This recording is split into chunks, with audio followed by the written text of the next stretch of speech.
bumalik sa lupa para ikalat sa mga taong aking nakita. Na totoo ang kaluwalhatian ng Panginoon, na totoo ang aking mga nakita. Ito ay para lumapit sa Kanya at magsisi sa mga kasalanan. Ako'y napaluha dahil ninais ko na sanang manatili sa langit at huwag nang bumalik sa lupa. Ngunit tinulo ng Panginoon ang lupa kung saan nakita ko ang aking pamilya. At sinabi ng Panginoon, oras na para bumalik ka sa lupa. Hinihintay ka ng pamilya at ng buong bayan. Lumusong ka sa ilog at ilubog ang iyong sarili. Ngunit bago ako umalis ay pinakita sa akin ng Panginoon ang kanyang pagbalik. Kung paano mangyayari ang araw ng kanyang pagdating. Isang malaking screen ang lumantad sa akin. Inobserbahan ko ang buong mundo. At bigla naglaho ang libo-libong tao. Ang mga sanggol na nasa sinapupunan ng mga babae na naglaho at sila'y nagsisisigaw. Maraming mga bata ang naglaho. Ang mga tao ay nagsisitakbuhan, nagsisisigaw na, hindi ito maaari. Anong nangyayari? At ang ibang tao na nakakakilala kay Jesus ay nagsasabing, dumating na si Jesus. At sinusubukan magpakamatay ngunit nananatili silang buhay. May mga aksidenteng nagaganap ngunit wala ni isang bangkayang makikita. Lahat ng tao ay buhay kahit na may pinsala sa katawan. At sinabi ng Panginoon na sa mga araw na iyon, ang kamatayan ay aalis. Sa mga araw na iyon, ang banal na espiritu ay mawawala sa lupa. Sinabi sa akin ng Panginoon, anak, sabihin mo sa mga tao na magsitawag sa akin habang ako'y malapit. Magiging huli na ang lahat para sa lahat ng maiiwan. Habang pinagmamasdan ng Panginoon ang mga taong naiiwan, nagsimula itong lumuha muli at biglang sinabing, anak, darating ako sa lupa gaya ng nakasuod sa Biblia.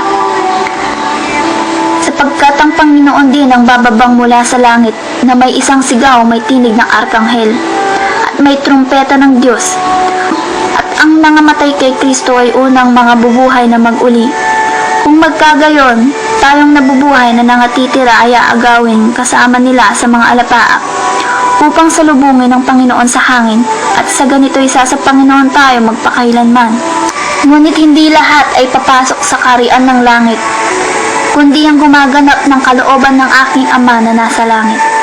Sapagkat sinabi ng Panginoon sa akin na, sundin ninyo ang kapayapaan sa lahat ng mga tao, at ang pagpapakabanal na kung wala sa iyo'y sino man ay di makakakita sa Panginoon. Ngunit tungkol sa araw at oras na yaon walang makakaalam, kahit ang mga anghel sa langit, kundi ang Ama lamang.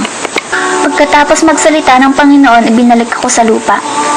Umabot ng 5 oras bago ko namulat ang aking mga mata at nakapagsalita.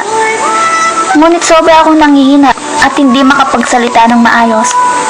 Umabot na ng 2 linggo bago ko nabawi ang aking lakas. At doon ko palang nasabi sa kanila ang lahat ng aking nakita. At sa mga panahon na yon ay dumating ang mga demonyo para pahirapan ako. Nanatili sila ng 3 araw sa amin. Gusto nilang makipagkasundo sa akin na itikom ang aking bibig.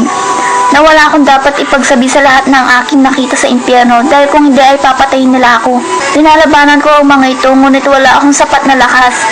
Sinusubukan ko silang labanan muli at biglang nagkaroon ng liwanag. Yun ang Panginoon at doon ay naglaho ng mga ito.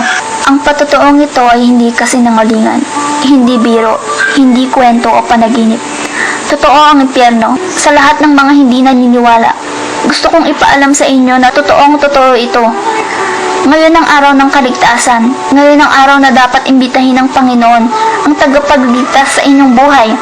Ito ay simple ngunit mahalagang sabihin sa Kanya. Tinatanggap kita, Jesus. Ikaw ang aking tagapagligtas. Ibinibigay ko ng buong aking buhay at kaluluwa sa iyo. Gusto kitang makasama ng walang hanggan. Piliin mo ang iyong kapalaran, buhay o kamatayan, langit o impyerno, si Jesus o ang dyablo. Ito ay malinaw kung ikaw ba ay nabibilang kay Jesus o sa demonyo. Kahit na ang ginagawa mo ay mabuti o masama, ikaw ang pipili ng tadhana, buhay na walang hanggan o dagat ng apoy. Isipin niyo itong mabuti. Kailangan niyo ng magdesisyon ngayon. Namatay si Jesus para sa atin, para sa ating kasalanan. Binigyan niya tayo ng pagkakataon para mailigtas dahil sa kanyang awa. Tanggapin niyo siya bilang iyong tagapagligtas.